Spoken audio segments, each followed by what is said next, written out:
За сайн уу, сони юу яцхан. Хэдүүлэн удаагийнхаа бичлэгээр 2025 онд нээлттэйжсэн Хятадын King of Painting гэдэг нэртэй нэлээд хөөрхөн бас хөгжилтэй sci-fi жанрын киног хурангуул үзцгээнэ. Ингээд бичлэгээ эхлэцгээе.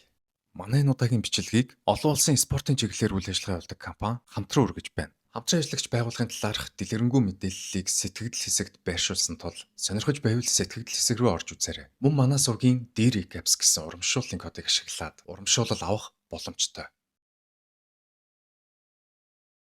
Тэгэхээр төрөвч нь хоосорч байрныхаа түрээсийг түж бархаа байсан залуухан зураач Хуан хэмээх хүний танилцуулгаар энэхүү кино эхэлнэ. Хуан өдөржингөө гадаа сууж хүмүүсийн хөрөг зургийг зурж чадлынхаа ирээр мөнгө олдогч. Олсон мөнгө нь амьдралын наацхан хэрэгцээнд хүрэхтэй үгүйтэй. Ингээд энэхүү өдөр түүнийг ажиллаа хийгээд сууж байтал энэ хотын хамгийн баян тансаг Ли гэдэг эрхэм. Тансаг зэрэглэлийн спорт машинтайгаа түүний дэргэд хурч ирэнгүүтээ шууд нэг ч үгийн зөрүүгөө түүн рүү нэлээд их мөнгө шидэж өгөөд "Маа, наад мөнгө ав. Наад мөнгө чинь чиний өнөөдрийн бүх зардлыг даана. Харин би энэ газрыг чи авлаа. Чи одоо эндээс яв" гэж хэлдэг.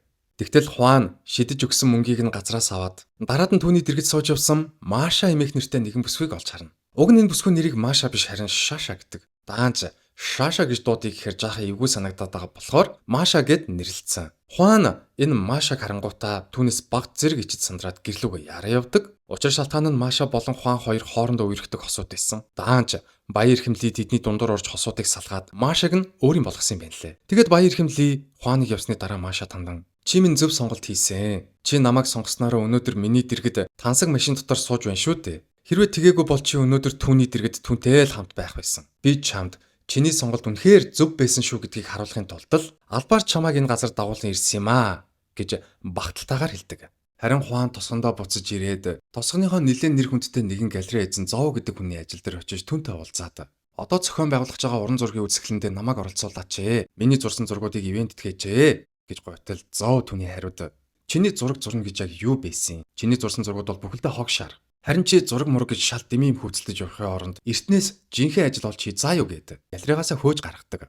Үүний дараа киноны син солигдож Хуаны шинэ найз охин Шаян нь гарч эхэлнэ. Шаян хэдэн жилийн өмнө носолд ороод харах чадвараа алдаж байсан байдаг бөгөөд энэ өдөр Шаяны ажил дээр хурч ирээд үйлчлэгээ авч байсан хоёр ах түүнийг харах чадваргүй гэж илэг бариад би хаа болон эмзэг газруудад нь дураараа хүрээд бэлгийн дарамтыг үзүүлэн эхэлтэл азар Хуан гаднаас орж ирж тэднийг болиулаад өнөөх хоёр залуугийн хоёулангийнх нь өгцгөн дээр мангар чангаалгадаад өнөөх хоёр залуугийнхаа дургуг хүргээд өөрөө дэлбэртлээ зодуулдаг.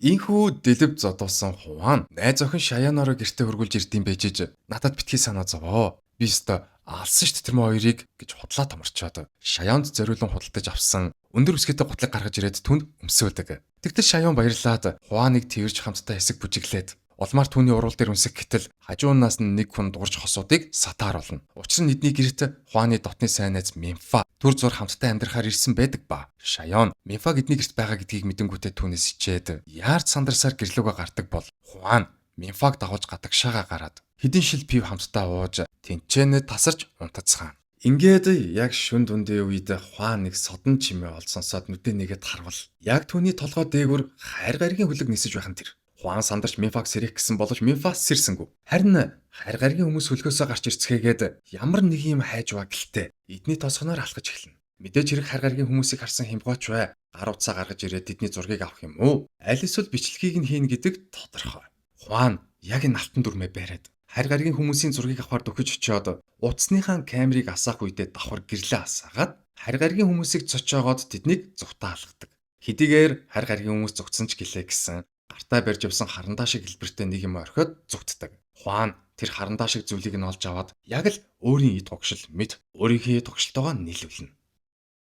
Тэгэд маргааш нь Хуан мөнгө олох санаатай гудамжинд дахиж гараад нэг охины хүргийг зурж эхэлтэл цэнхэр өнгийн будганд дууссан байв. Цүнхээ авахж үлдсэн будаг байгаа эсхийг шалгатал юу ч байсангүй. Харин харь гаргийнхны үлдээгээд явсан өнөөх цэнхэр харандаа шиг зүйлэл түүний нүдэнд дусдаг. Хуан тэр даруй харандаа үзүрлэгчээрээ өнөөхийгээ үзүүлээд охины зургийг үргэлжлүүлэн зурж эхэлтэл түүний зурсан бүхэн бодит зүйл болон хуурч эхэлдэг.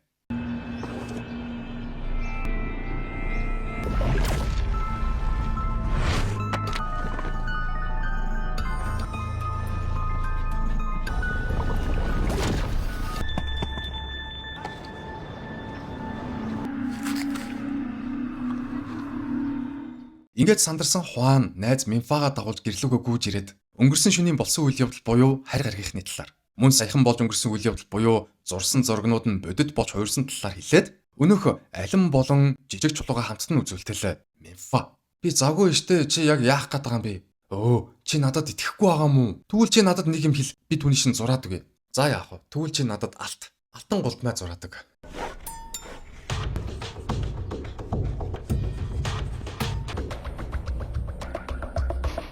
Нацаас хай.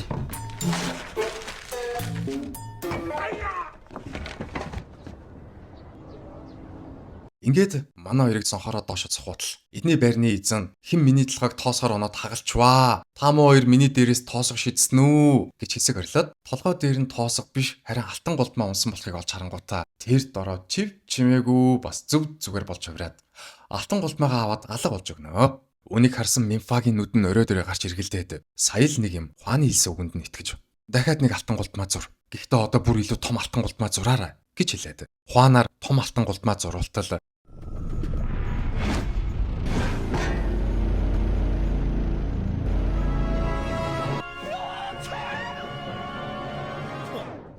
Хуан амьдарч байгаа байраа илүү томруулах санаатай харш гэмээр зүйлийг зуртал. Зурсан зураг нь дахиад л бодит болж хувраад тосгоны төв талбайн голд орд харш гэмээр зүйл сүндэрлэн босдог. Мэдээж хэрэг энэ үйл явдал тосгоны ард иргэд болон цагдаа нарын анхаарлыг татаж цагдаа нарыг оролцоход хүргэн харин жинхэнэ хэргийн эзэн Хингэргийн тохируулсан хоёр найз цаашид иймэрхүү юм зургатаа маш сайн ярилцаж, маш сайн төлөвлөж байгаа зурх хэрэгтэй юм байна гэж хоорондоо шивнэлдээд энэхүү ордон болгож хургасан зургаа арилгахаар шийддэг. Тэгээд Хуан харандааг эргүүлж тойруулж харж агаад нэг жижигхэн коноп болоод нөгөө конопон дээр дартал зурсан зураг нь арилаад төв талбайн голд сүндэрлэн гарч ирсэн ордон ч муу ялгууг алга болдог. Үүний дараа хоёр найз гэртээ ирэнгүүтээ шууд л баян болохоор шийдцгэн. Мемфа эхлээд цаасан дээр 200 сая хэмээх тоог зуртал.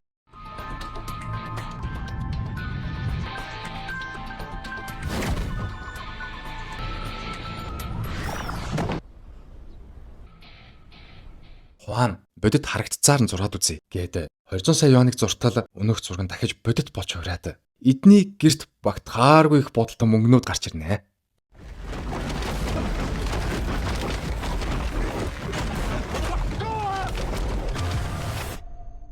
Ингээд хормын дотор хязгааргүй байцсан хоёр найз халуун зунаар хачин чигтэй хувцснууд олж өмсөөд байрныхаа эзэн дээр хурч ирцгээдэг. Тэгтэл байрны эзэн та хоёр юугаа холоод өмссөн юм бэ? Халуун хар зунаар халууцдаггүй юм уу? Гэж судал Хуан. Халууцлгүй л яах вэ? Харин халууцаад ахаар нэг сэнс судалтаа тавчглаа гэж хэлэнгүүтээ мангар том сэнсийг дөрвөн үнээр дамжлуулж авч ирээд сэрүүцнэ.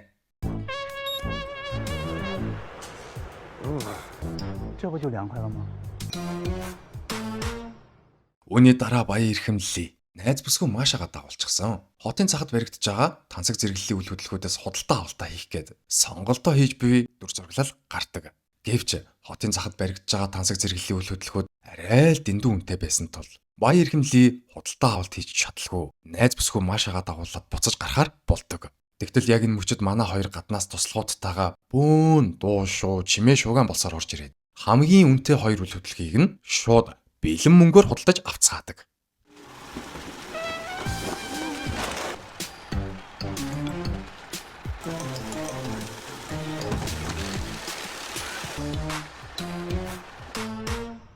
Ингээд хязгааргүй баяжиж тансаг зэрэглэлийн орд харштай болсон Хуан найз бүсгүй Шаяоныгаа дагуулж гэртээ ирээд байрных нь найранд хүрэлцэн ирсэн бүх зочдынхоо өмнө "Шаяоно, би чамд хайртай.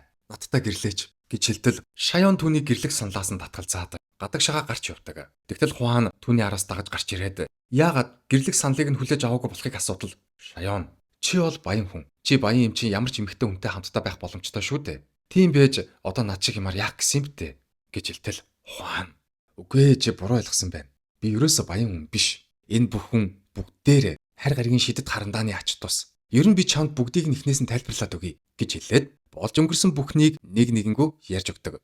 Ингээд Шаяон шидэд харандааны хүч чадлыг ойлгосныхаа дараа өөрт нь зориулаад нүд зорж өгөхийг гуйтал Хуан дуртай гэгч нь хүлэн зөвшөөрөөд маргааш нь түүнийг урдаа суулгаж байгаад хос нүдийг нь зурдаг. Даанч түүний зурсан зураг яг л түүний зурсан зураг шиг байж таарад найз Мемфагийнх нь мөрөн дээр хос нүд гараад ирнэ.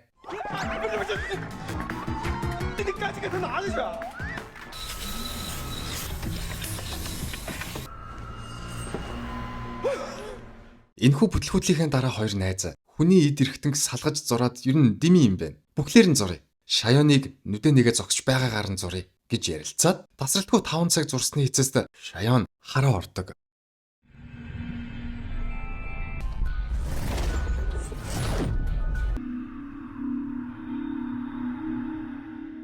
Гэвч Шаяоныг хараа орох мөчөд өөр нэг эмэгтэй генетикийн хоёр нүдэ алдаад хараагүй болдог. Учир шалтгаан нь шидэд харандаа зурсан зургийг хамаагүй газраас наашаага аваад ирдэг. Нэг төрлийн шилжүүлэгч байсан байдаг бөгөөд манай хоёрын зурсан байшин, машин бас 200 сая юан гээд бүгдээрээ л хин нэгний өмч хөрөнгүүд байсан байдаг. Жишээлбэл Хуаны Унжуа машин бол угтаа энэ залуугийн машин. Мөн манай хоёрыг асар баян болгосон 200 сая юан угтаа энэ банкны мөнгө. Түүгээр зогсохгүй Шаяоныг хараа оруулсан нүд энэхүү Холливуудын алдартай эмэгтэй жүжигчний нүд. Мэдээж хэрэг хүний унж авсан машин, банкнд хадгалж исэн мөнгө, ажиллаа хийж байсан бүсгүйн нүд учир битүүлгээр алга болсон тул цагдаа нар уг хэргийг анхааралтай авч мөрдөгч зингих хүнээр ахлуулсан баг хамт олон аль хэдийн мөрдлөхөө эхлүүлсэн байдаг.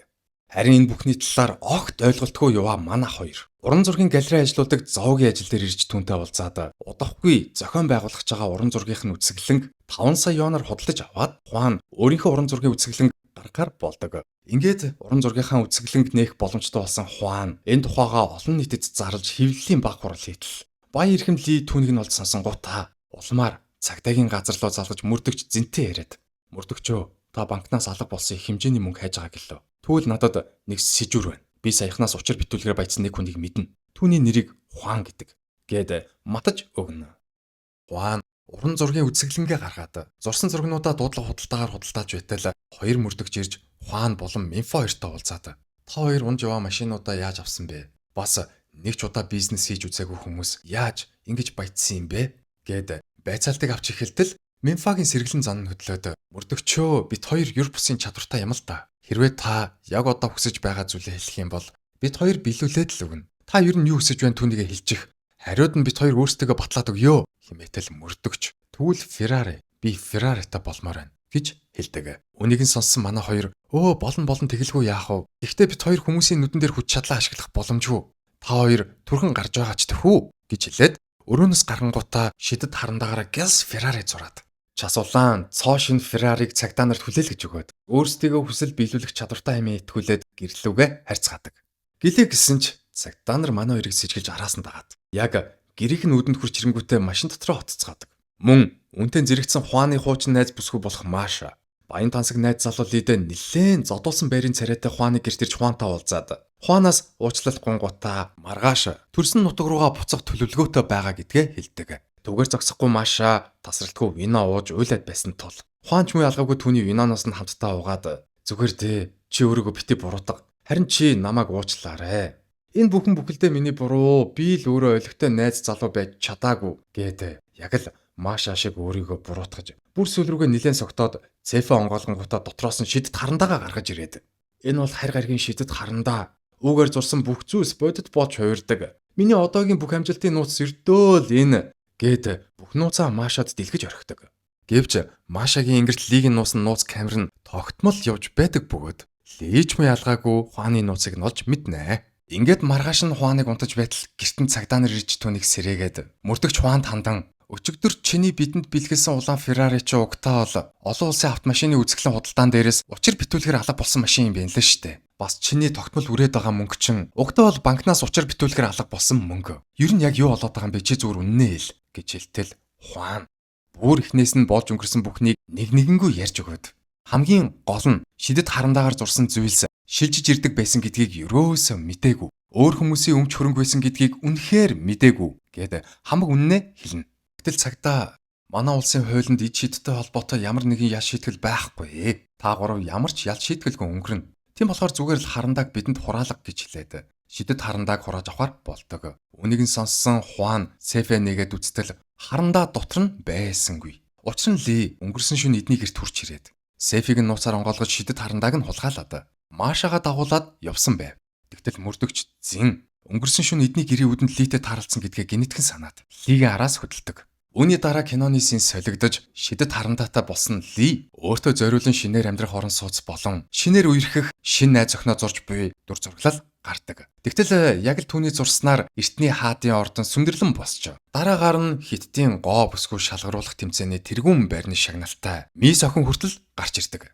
Харин цагдаа нар болон манай гурав Лигийн сүндэрлүүлэн босгож буй ордныг алсаас хараад Лиг яг хаана байгаа болохыг мэдэнгүүтээ түн дээр хурч ирцгээгээд наад гартаа барьж байгаа харандаа чинь чиний зурсан зургийг бодит болгодог шидэд харандаа биш ээ. Нэг үгээр хэлэх юм бол чи хүмүүсийн эд хөрөнгийг хулгайлаад байна. Яг одоо зураг зурхаа болоод харандаага бидэнд хураалга гэж хэлтэллээ. Ер нь хідүүлээ тохиролцъё. Би та нарт 100 сая юан өгье. Харин та нар мөнгө авангууд эндээс явцгаачих тхүү гэж хэлтэл цагдаа нар түнлөө бууга чиглүүлээд нэн даруй бууж өгөхийг шаарддаг. Тэгтэл Лигийн нэг туслах нь үнэн галзуу санаа бодож олоод өнөг санаагаа Лид хэлтэл Ли туслахынхаа галзуу санааг дэмжиж шууд хэрэгжүүлэхэр болдог. Тэрхүү галзуу санаа нь юу байсан бэ гэхээр сэтгүүл дээр байсан нисдэг хөлгийг дуурайлгаж зураад нисдэг хөлгтөө болонгуудаа эндээс зогтдох.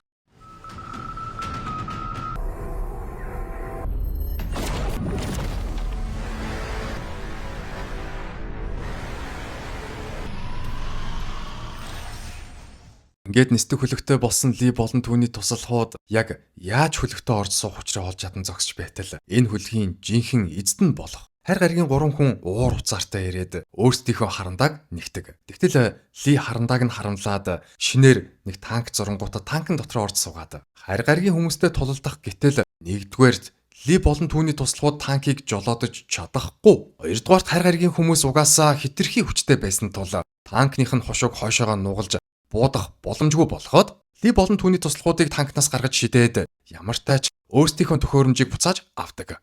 Түгээрч зогсохгүй хайр гаригийн хүмүүс Хуан болон Ли хоёрын зурсан зургнуудыг эхнээс нь устгаж бүх зүйлсийг эмгцэгчтэй анхны барилд нь оруулдаг.